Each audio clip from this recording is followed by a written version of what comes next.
महत्वपूर्ण बुलेटिन मुख्यमंत्री और मैं हूं आपके साथ शिप्रा झा। तो चलिए बिना देरी के शुरू करते हैं बिहार विधानसभा चुनाव का संपूर्ण चुनावी बुलेटिन मुख्यमंत्री।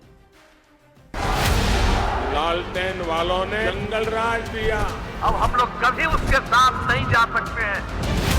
एक मौका तेजस्वी को दीजिए, वैकेंसी ही नहीं है। मुख्यमंत्री की शुरुआत सबसे बड़ी चुनावी खबर के साथ करेंगे।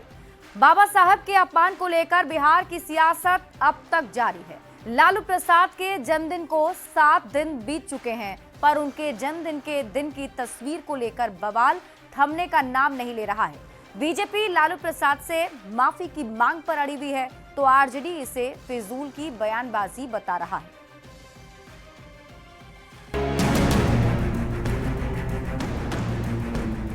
पटना के लोग आज सुबह जब अपने घरों से बाहर निकले तो नजर पड़ी इस पोस्टर पर। बिहार बीजेपी ने पटना की सड़कें पोस्टर से ही पाट दी हैं। मुद्दा है लालू यादव के जन्मदिन पर बाबा साहेब भीमराव अंबेडकर के कथित अपमान का। भाजपा समर्थित लोगों ने पोस्टर लगाया है और पोस्टर में लिखा गया है बाबा साहेब का किया अपमान, 7 दिन होने को है, कब माफी मांगेंगे लालू यादव और तेजस्वी यादव।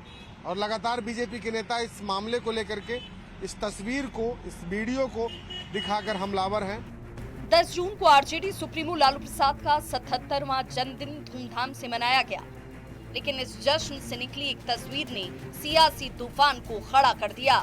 बीजेपी का आरोप है कि लालू प्रसाद ने अम्बेडकर ही नहीं दलितों का भी अपमान किया है। 7 दिन से अधिक का समय हो गया है, मोर देन 7 डेज, और जो दुर्व्यवहार उन्होंने दिया है, आज जो सड़कों पे आप देखिए, आज सड़कों पे दलित समाज, दलित संगठन, दलित युवा, दलित समाज निकल करके पोस्टर लगा रहा है, लेकिन उनकी असंवेदनशीलता की पराकाष्ठा है। हम आपके माध्यम से बताना चाहते हैं कि दलित समाज शांत नहीं रहेगा। तो आरजेडी ने इन आरोपों को सिरे से खारिज कर दिया है। अंबेडकर साहब को माल्यार्पण करना आसान है, सीढ़ी लगाओ कोई भी कर लेगा, लेकिन उनको आत्मसात करना, उनके आधार पर नीति और नियत तय करना थोड़ा मुश्किल काम है, बीजेपी से हो नहीं पा रहा। चुनावी साल में अंबेडकर के नाम पर सियासी घमासान छिड़ा हुआ है, जो विपक्ष बार बार संविधान दिखाकर बीजेपी को घेरने की कोशिश कर रहा था। अब उसी पर संविधान निर्माता के अपमान का आरोप लग रहा है। कुछ ही दिन में बिहार विधानसभा का चुनाव का ऐलान होना है और उसके पहले इस तरीके के पोस्टर को लगा करके या इस मुद्दे को गरमा करके भाजपा दलित वोटरों को अपने साथ जोड़ने की तैयारी में है। कैमरा पर्सन सुबोध के साथ शैलेंद्र, न्यूज 18 पटना। बढ़ते हैं आगे। क्या मुख्यमंत्री नीतीश कुमार के बेटे निशांत कुमार बिहार विधानसभा का चुनाव लड़ने वाले हैं? 2025 के शुरुआत से ही पब्लिक आई से बचने वाले निशांत खुलकर मीडिया के सामने आ रहे हैं। अब सियासी मुद्दों पर भी बोलने लगे। उनके राजनीति में आने के कयास लंबे वक्त से लगाए जा रहे हैं और अब उनके चुनाव लड़ने की भी चर्चा है।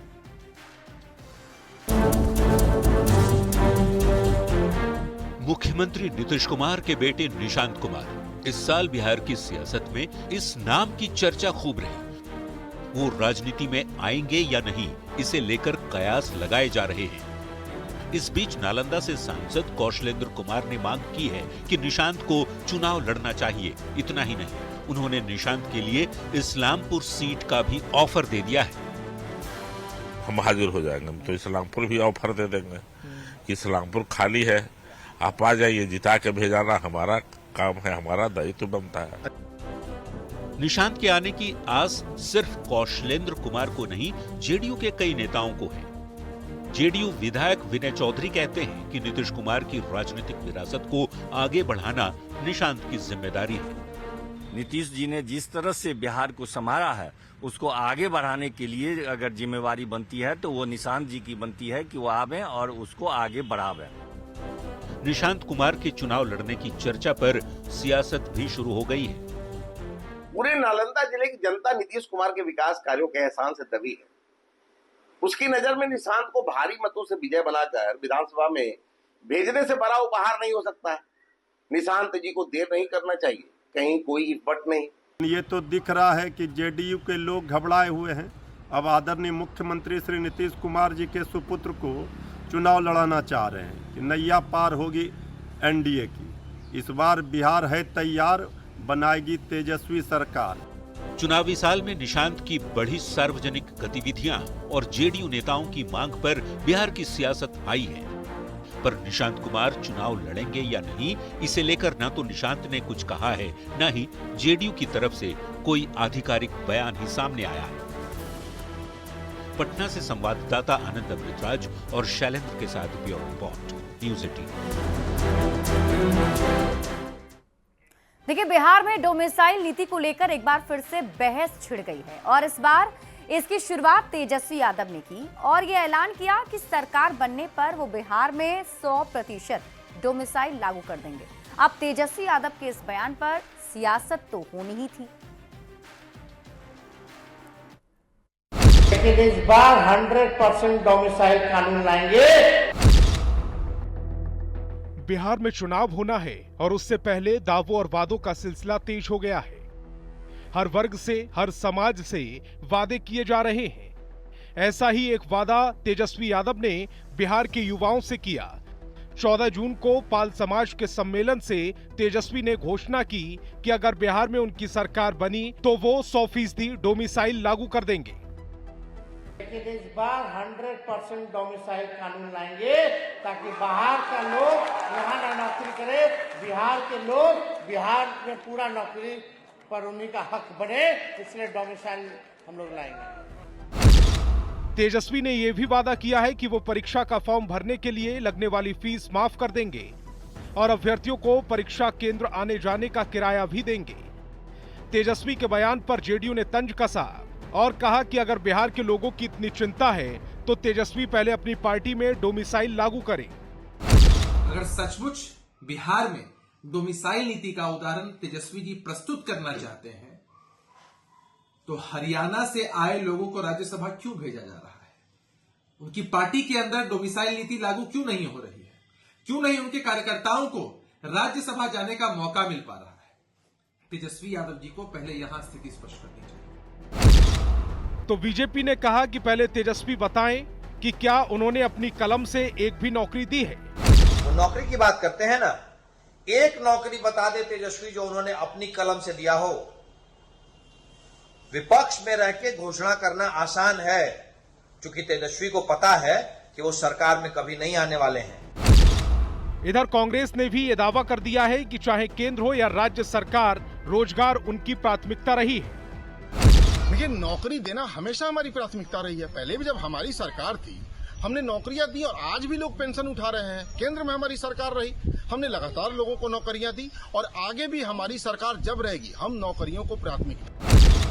राजनीतिक मामलों पर नजर रखने वाले वरिष्ठ पत्रकार अरुण पांडे ने तेजस्वी के बयान को संविधान की भावना के खिलाफ बताया और साथ ही उनके 17 महीने के कार्यकाल में किए गए फैसले की भी याद दिलाई। तेजस्वी यादव तो मुख्यमंत्री थे और नीतीश कुमार मुख्यमंत्री थे, तब डोमिसाइल नीति विज्ञापन करके वापस लिया गया।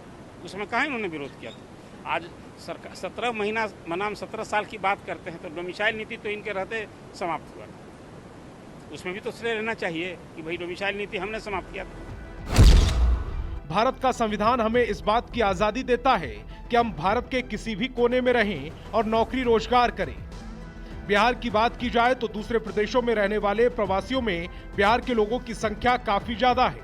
ऐसे में सोचने वाली बात यह है कि अगर इन राज्यों में भी डोमिसाइल लागू कर दिया जाए तो उसका असर बिहार पर क्या होगा। अमित कुमार, न्यूज़ 18, पटना।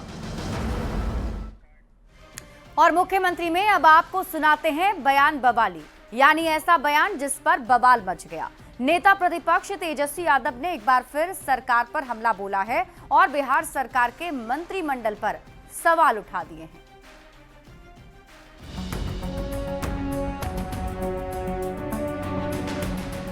तेजस्वी यादव ने एनडीए सरकार में एक नए कोटा की खोज की है, आरएसएस कोटा। नेता प्रतिपक्ष तेजस्वी यादव ने आरोप लगाया कि बिहार सरकार में आरएसएस कोटा से मंत्री बनाए जाते हैं। उन्होंने आरोप लगाया कि चुनाव हारने वालों को बैकडोर से एंट्री दिलाकर मंत्री पद दिया जाता है। एक आरएसएस कोटा है हम तो माननीय मुख्यमंत्री जी से जानना चाहते हैं कितने मंत्री जो लोग हैं वो आरएसएस कोटा के हैं, जरा ये बता दीजिए। ये बिहार में अलग ही लोग हैं, जो चुनाव नहीं जीतता वो लोग प्रवचन देने चले हैं, जो बैकडोर से एंट्री लिए हुए हैं।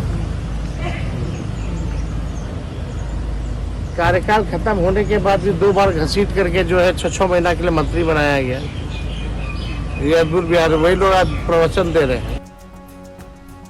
तेजस्वी यादव का ये बयान आते ही बवाल मच गया। बीजेपी और जेडीयू दोनों ने तेजस्वी के बयान पर पलटवार किया। एनडीए में टिकट का वितरण हो अथवा किसी प्रकार की नियुक्ति हो, उसका आधार होता है योग्यता, जनता के प्रति समर्पण, संगठन के प्रति समर्पण और संगठन के प्रति आप कितने निष्ठावान हैं। हम लोग यहाँ कोई कोटा की राजनीति नहीं करते। हमारा बड़ा स्पष्ट लक्ष्य है कि बिहार को विकसित राज्य बनाना। ये रोज रोज डबल डेकर फ्लाईओवर से लेकर हैरत अंगेज विकास कार्यों का उद्घाटन और शुभारंभ कौन कर रहे हैं? आप जाकर कर रहे हैं। बिहार के लोग देख रहे हैं कि एक नीतीश कुमार हैं जो दिन रात बिहार को बदलने के अभियान में लगे हैं, और एक तेजस्वी यादव जी हैं जिनका काम दिन रात केवल तथ्यहीन आरोप लगाना है। तेजस्वी यादव के आरएसएस कोटा वाले बयान ने बिहार की सियासत गरमा दी है। अब ये सियासी बयानबाजी किस मोड़ तक पहुंचेगी ये तो वक्त ही बतलाएगा, लेकिन इतना तय है कि 2025 के चुनाव से पहले ऐसे बयान बवाली और भी सामने आएंगे। न्यूज़ 18 के लिए पटना से संवाददाता अमित कुमार के साथ संजय कुमार की रिपोर्ट।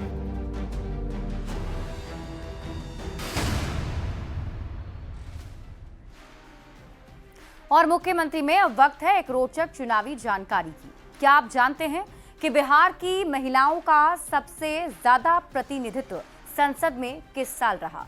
तो ये साल था 1984।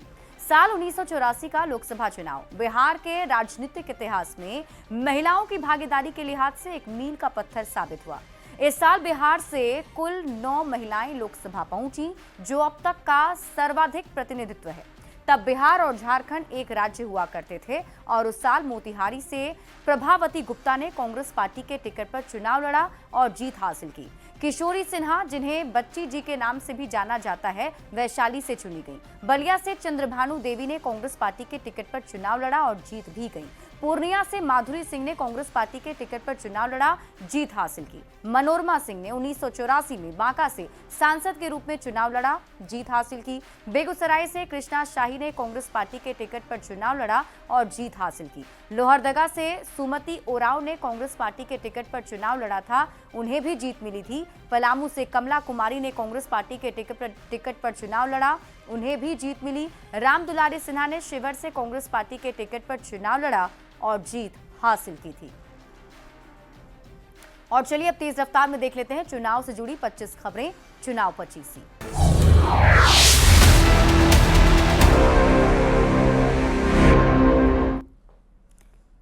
सीएम नीतीश कुमार के बेटे निशांत कुमार को लेकर जेडीयू नेताओं की मांग। सांसद कौशलेंद्र कुमार ने इस्लामपुर सीट से चुनाव लड़ने की दी नसीहत, कहा निशांत को जिताएंगे नालंदा के लोग। जेडीयू विधायक विनय चौधरी ने भी निशांत के चुनाव लड़ने की रखी मांग, कहा नीतीश कुमार की राजनीति को आगे बढ़ाना निशांत की जिम्मेदारी। पटना में पोस्टर के जरिए बीजेपी का लालू प्रसाद पर हमला जारी, बाबा साहेब आंबेडकर के अपमान का उठाया मुद्दा, लिखा 7 दिन हुए, माफी कब मांगेंगे लालू तेजस्वी।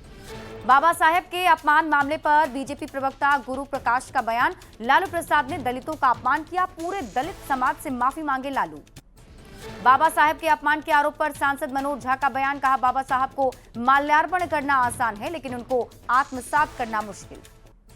सासाराम में पेयजल की समस्या को लेकर माले कार्यकर्ताओं ने डीएम को सौंपा ज्ञापन, सरकारी फाइल पर पानी की आपूर्ति करने का लगाया आरोप। जेडीयू के राष्ट्रीय कार्यकारी अध्यक्ष संजय झा और केंद्रीय मंत्री ललन सिंह का गोपालगंज पहुंचने पर जोरदार स्वागत, बरौली में पूर्व विधायक मनजीत सिंह के समर्थकों ने किया स्वागत।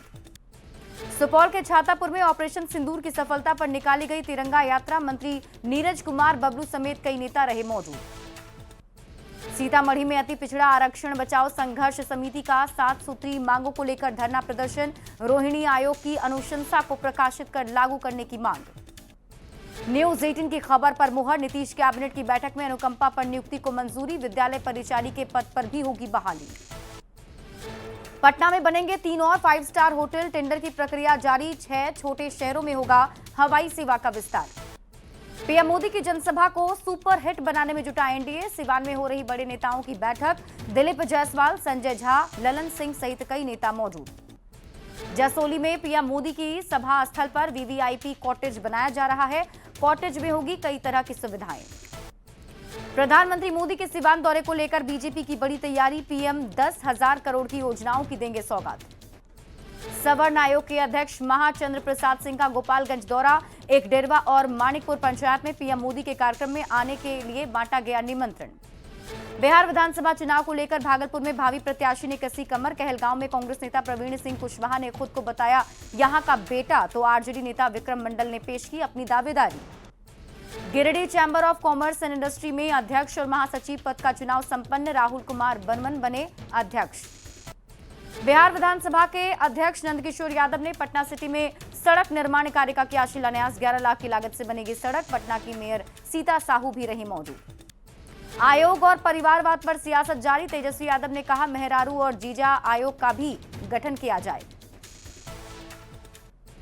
तेजस्वी यादव के जमाई आयोग वाले आरोप पर विजय चौधरी का निशाना। कहा आरजेडी का परिवारवाद पर बोलना हास्यास्पद। जेडीयू के राष्ट्रीय प्रवक्ता राजीव रंजन का तेजस्वी यादव पर हमला। कहा नीतीश सरकार पर आरोप लगाने से पहले अपने माता पिता का इतिहास देखने तेजस्वी यादव। सासाराम में बाबा साहेब की प्रतिमा को कांग्रेस ने दूध से धोया। कहा आरएसएस और बीजेपी वालों ने मूर्ति को किया नापाक। अंबेडकर की प्रतिमा का शुद्धिकरण करने पर बीजेपी का पलटवार। कहा छुआछूत कांग्रेस की पुरानी मानसिकता। बिहार स्वर्ण आयोग के अध्यक्ष महाचंद्र प्रसाद ने बिना नाम लिए लालू प्रसाद पर साधा निशाना। कहा उनकी सोच और स्वभाव समाज को बांटने वाली। भागलपुर के कहलगांव विधानसभा सीट पर आरजेडी कांग्रेस में दावेदारी तेज। दोनों दल के नेता पोस्टर के जरिए सीट पर कर रहे दावेदारी।